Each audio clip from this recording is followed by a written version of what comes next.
Hoy vamos a hablar con el doctor Roberto Reyes. Él es abogado de Santo Clemente Vera, ha participado en esta causa escandalosa realmente del crimen de las turistas francesas, pero el tema es que esta causa sigue dando que hablar, la justicia sigue dando que hablar respecto a esta causa. Lo último que ha tenido ribetes escandalosos es este fallo del jury de enjuiciamiento, que ha decidido absolver, para utilizar una palabra de técnica jurídica, es decir, no aprobó que sean destituidos los jueces Arias Nayar y Martini. En este caso estaban denunciados por el diputado José Gaufín por todo lo actuado en la condena a Santos Clemente Vera, hecho que fue, digamos, yo le diría, castigado por la Corte Suprema de Justicia de la Nación, todo lo que fue la acción de estos dos jueces, donde fundamentalmente se marca que no tenían atribuciones para hacer lo que hicieron, esta condena. Así que le voy a agradecer al doctor Roberto Reyes que nos haya acompañado hoy, que nos esté acompañando y que podamos charlar sobre esto que me parece sienta algunos precedentes complicados. Doctor, gracias por venir, como siempre, muy amable. A ustedes por invitarme. Bueno, le quería pedir su primera impresión respecto de este fallo del jury de enjuiciamiento para los jueces del Tribunal de Impugnación. Fíjese que es un tema importante, es un tema polémico y me ha resultado necesario dar previamente alguna explicación al respecto. Nosotros tenemos por nuestra parte el artículo 160 de la Constitución Provincial que determina como causal de destitución de un juez el mal desempeño en su función. En esto es coincidente con el artículo 52 de la Constitución Nacional que también expresa como causal ese motivo. Mal desempeño en la función. Dentro de ese concepto, el denunciante, o la persona que pidió el jury de enjuiciamiento, entendió que dentro de ese contexto cabía el error en la sentencia judicial por mal desempeño en la función. ¿Estamos? Ahora bien, es verdad que la doctrina y la jurisprudencia casi en su totalidad hacen referencia a que el error en una sentencia judicial no es causal de remoción, porque entienden ello de que no hay una justicia perfecta. Si lo hubiera sería una locura, pero no lo hay. Entonces entiende de que ante un error de un fallo judicial corresponde un remedio, que son los recursos de impugnación, recursos de inconstitucionalidad ante la Corte de la provincia y eventualmente el caso federal o recurso inconstitucional extremo en la Corte de Justicia de la Nación. En el caso de Vera se usaron esos tres recursos, está perfecto eso, pero ¿qué ocurre? Tardamos más de 11 años. Entonces, si bien es cierto que nosotros siempre acuñamos los principios doctrinarios y jurisprudenciales en el sentido en que el error de la sentencia no es causal de remoción de un juez, resulta que yo tengo otra mirada distinta, porque entiendo que en primer lugar ningún principio es absoluto, sino hay excepciones, de ahí no, por eso nunca podría ser un principio. ¿Y cuáles son las excepciones? No se pueden tomar estos principios literalmente y aplicarse a todos los casos. En esta situación hay que ver dos circunstancias. Primero, si el error judicial fue grosero. Y en segundo lugar, ¿qué gravamen le causó a la persona perjudicada?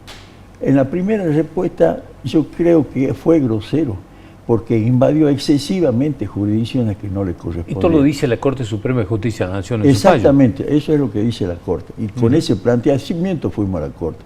Que lo hicimos primero ante la Corte de Justicia de Salta y la Corte de Justicia nos negó el recurso, tuvimos que ir hasta esa instancia. Y ahora, y en el segundo caso, aquí se produjo un daño importante en la persona de Vera. Lo importantísimo, estuvo más de 11 años privado de su libertad. Entonces, ahí empieza, yo creo, a entrar en crisis este principio que, como digo, no se puede tomar absolutamente como la verdad suprema y volcarlo en un fallo, en este caso, desestimando el jury de enjuiciamiento. Ahora, esa doctrina tiene alguna lógica también, porque entiende de que si tomamos nosotros que el error judicial o el error en la sentencia provoca la remoción de un juez, resulta ser que la tarea de cualquier juez estaría supeditado al punto de vista de un tribunal de impugnación, de tal modo que el tribunal de impugnación se transforma en un tribunal de instancia única, en cuyo caso cualquier particular que está renegando de un pronunciamiento en un juez inferior podría acudir a un jury de enjuiciamiento. Por eso es que tanto la doctrina y la jurisprudencia ponen vallado a esa situación, para evitar que se produzca una crisis dentro del Poder Judicial y los jueces ya no tengan absoluta libertad como para resolver la cuestión, porque estarían pendientes de la tendencia que tienen para estos casos tanto el Senado o el jury de enjuiciamiento.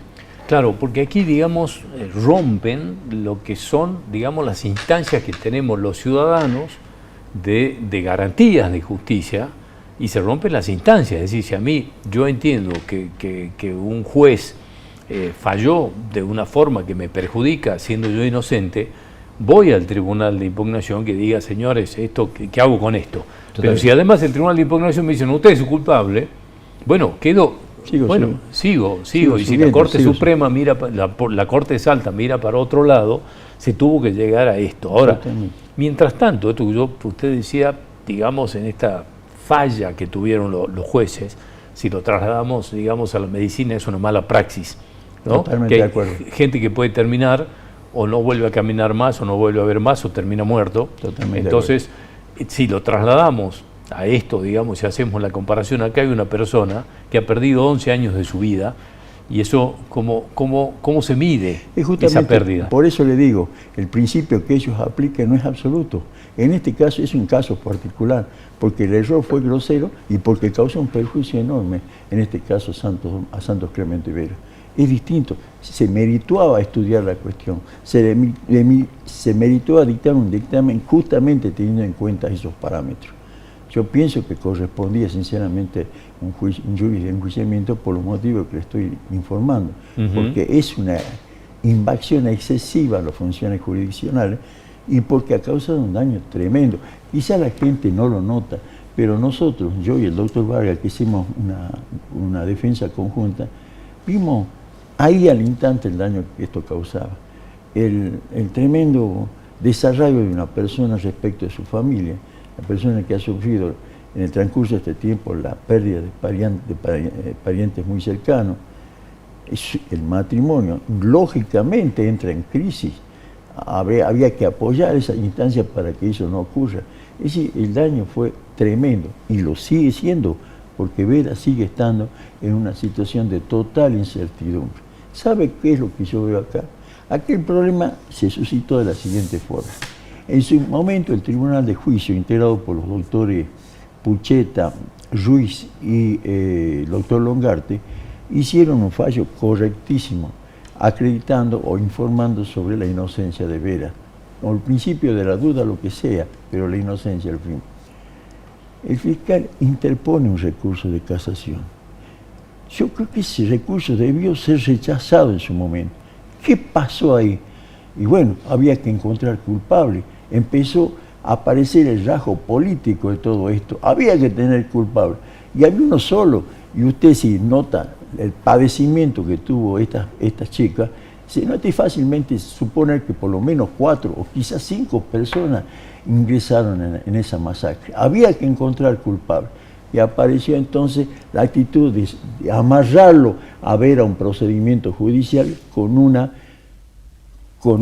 condenar un perejil para... Totalmente. Entonces, lo que se usa en la jerga, ¿no? Totalmente. Prosperó el recurso del fiscal y salió esta sentencia horrible que nos trae este tremendo problema. ¿Por qué digo nos trae? Porque es un descreimiento para la justicia. Nosotros, por ejemplo, somos de una generación pasada. En el secundario nos hacían estudiar de memoria el preámbulo de la Constitución Nacional. Y lo tenemos acá, como la novena del Señor del Milagro. ¿Qué dice el preámbulo? Afianzar la justicia. El Estado tiene la obligación de afianzar la justicia. Y aquí no ocurre eso. Sigue Vera pendiente. Porque puede ocurrir que se les ocurra mandarlo a juicio nuevamente a Vera. Y entonces la pregunta es, ¿qué hace la defensa? ¿Cómo puede hacer la defensa? Claro, ¿qué garantías tiene Vera y la defensa de la justicia, ¿no? Porque, a ver, una pregunta que le quiero hacer, doctor, es esta, digamos, el jury en definitiva le dice a estos dos jueces que actuaron mal de acuerdo a lo que dice la Corte Suprema de Justicia de la Nación, muy mal, de manera grosera, digamos, un error grosero, como lo planteaba usted, y los jueces se van a su casa como si nada. Es decir, y acá hay una persona inocente que le causaron un daño enorme, perdió 11 años de su vida, murió su padre, su madre, hermanos, en el medio de esto que no los pudo despedir, y estos jueces se van a su casa tranquilamente. Acuñando el principio de que el error judicial no es causal de remoción. Vuelvo a repetir, hay que medir de qué error judicial estamos hablando. No se puede aplicar genéricamente un principio, y menos en el derecho penal, menos, porque se trata de conductas humanas. Bien, que tienen matices distintos. Dígame, doctor, en este caso, usted planteó el otro día en Radio Profesional que van a pedir la inocencia, es decir, van a ir y van a presentar recursos porque quieren que se lo declare inocente a Santos Vera. Exactamente, por el momento estamos expectantes, pero sí reflotamos un principio, una garantía constitucional fundamental, que es el derecho de las personas de no padecer una persecución penal por un exceso de tiempo o una prolongación en el exceso del proceso. Y acá, por supuesto, es excesiva la prolongación. Esa es una garantía suprema. Está incorporado en dos fallos fundamentales que se han dado en la justicia nacional. El caso Matei, por ejemplo, una persona que estuvo 4 años en estado de procesamiento, y la Corte de Justicia de la Nación dijo de que debían resolverse de inmediato a esa situación a los efectos de que esta persona, defendiendo lo que se llama la dignidad humana, tenga posicionada su situación frente a la justicia, porque no puede estar todo el tiempo sospechado de la comisión de un delito. Y después hay otro caso, el caso Mossati, que da desde 1953 a 1979 que ve luz recién el fallo, que también en este caso la Corte de Justicia señala que no se estaba cumpliendo con la meridiana actitud del Estado de afianzar la justicia, y se estaba socavando 3 tipos de principios para esta persona: el principio de inocencia, el principio de debido al proceso y el principio de la inviolabilidad de la defensa en juicio. En su momento podemos nosotros plantear esa situación respecto de... Porque se plantean las 3 cosas aquí. Totalmente. Doctor, le agradezco mucho haber venido, ha sido muy amable. Por favor, a usted. Hasta cualquier momento, muchas gracias.